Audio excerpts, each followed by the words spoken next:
Alright everyone, to commemorate my 21st birthday, I thought I'd help you get to know me a little bit better with a little bit of help from James Lipton from Inside the Actor Studio.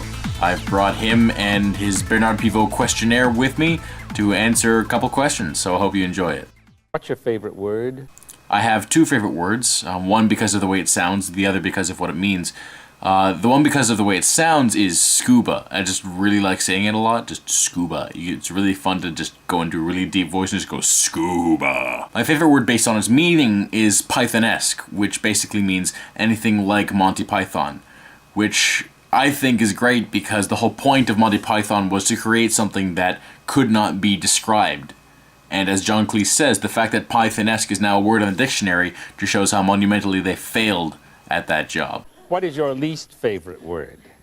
Any word that is used to belittle a person based on who they are. Like, whatever kind of slur or whatever it is.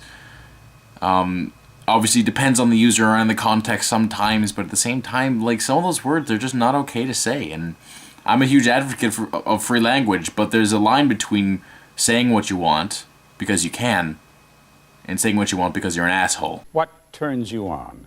In terms of creatively, I tend to get kind of spur-of-the-moment ideas that just come from random stuff around me, so really just the environment, when I turn on that little noticing lens, that really helps. In terms of spiritually and kind of like how I get feelings inside, definitely music. Just, I get such amazing chills up and down my body and inside myself from the right song, just the way something can work. It works really well. That gets my juices flowing. As for emotionally, again, going back to media, I'm a huge fan of theater and acting and everything, and so to see a really well-acted dramatic scene where you can see the characters put so much effort into it, and it's just works so well, like that really makes me want to do things.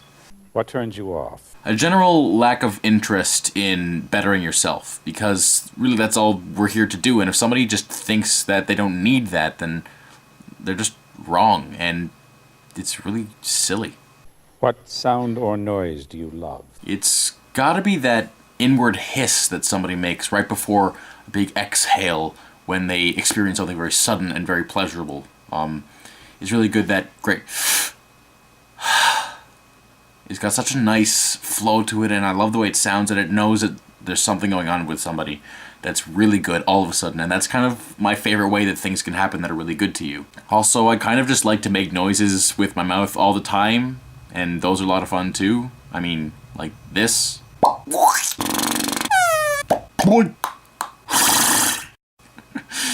the fuck am I doing? What sound or noise do you hate? When there's music playing somewhere and somebody else is singing a different song at the same time, it just drives me banana sandwich. I just can't stand it. I know a couple of people who've done this in the past, and I've caught myself doing it a couple of times, but oh my god. When you're trying to listen to something and somebody else is singing over top of it, it's just the worst thing I've ever heard in my life. What is your favorite curse word? This is more than one curse word technically, but I just have to give a shout out to one of my idols, George Carlin. His 7 dirty words he can't say on television. That whole bit he does and the words themselves, the list has such a brilliant structure to it, and it's great sounding, and it's got all the great words in there. Shit, piss, fuck, cunt, cocksucker, motherfucker, and tits. What profession other than yours would you like to attempt? Well, currently I serve gelato and wash dishes, but I'm assuming this is meant to talk about somebody's career, and I plan on being an actor and then becoming a drama teacher and sex ed teacher. So that's like my big plan. So I'll choose anything other than those. Probably musician. I mean, I play a lot of music and I love it a lot, and I just would really like to play music for a living. I mean, that would be so much fun to do.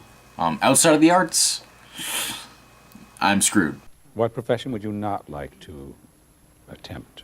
Any job in which I'm not really allowed to ask questions or ponder about the nature as to why things are the way they are.